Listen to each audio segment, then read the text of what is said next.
क्या वाकई मोदी कार्यकाल में सरकारी नौकरियां बढ़ गई हैं? देखिए एसएससी रेलवेज में सरकारी भर्तियां करने पर सरकार ने क्या बोला।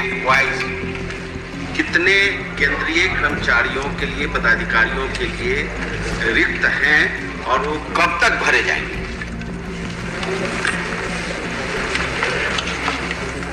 सभापति महोदय, माननीय सदस्य की चिंता सभी सारे समाज की चिंता रहती है कि कितने पद है और कितनी नियुक्तियां होंगी और कितना भाव है, परंतु उन्हें ये जानकर के संतोष होगा कि निरंतर मोदी जी के नेतृत्व में जहां एक और नियुक्तियों की प्रक्रिया को तीव्र गति दी गई, वहां साथ ही साथ अनेकों नई वैकेंसीज भी क्रिएट करने का प्रयास हुआ है।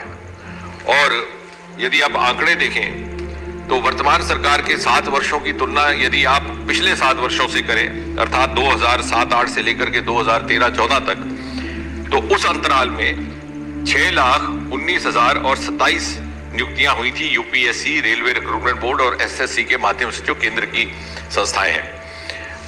उसके विपरीत अब के 7 वर्षों में यद्यपि 1.5-2 वर्ष कोविड काल रहा, फिर भी लगभग 1 लाख वृद्धि हुई है नियुक्तियों की संख्या में, अर्थात 6,98,011।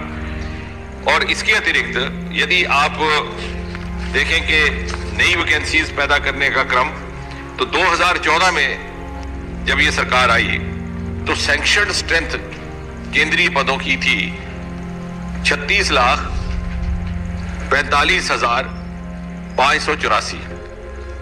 आज 2020, क्योंकि 21 तो अभी समाप्त होने को है, तो 20 के अंत तक ये आंकड़ा बढ़कर के 40,04,941 हो गया बावजूद कोविड के।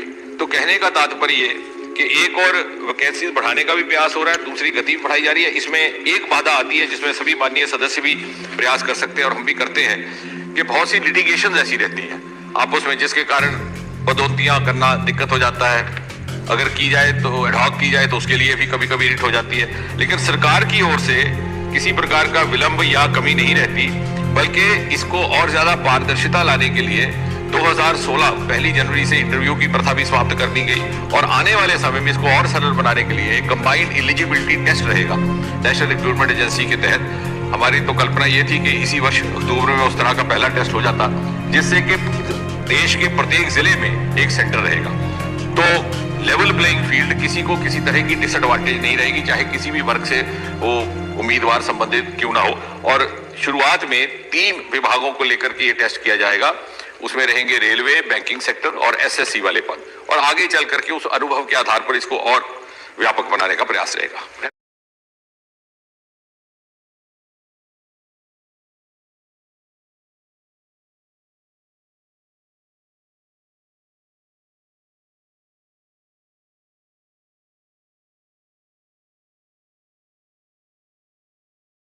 तो सुना आपने, केंद्रीय मंत्री डॉक्टर जितेंद्र सिंह ने राज्यसभा में कहा कि मोदी सरकार ने यूपीए के कार्यकाल से ज्यादा नौकरियां दी।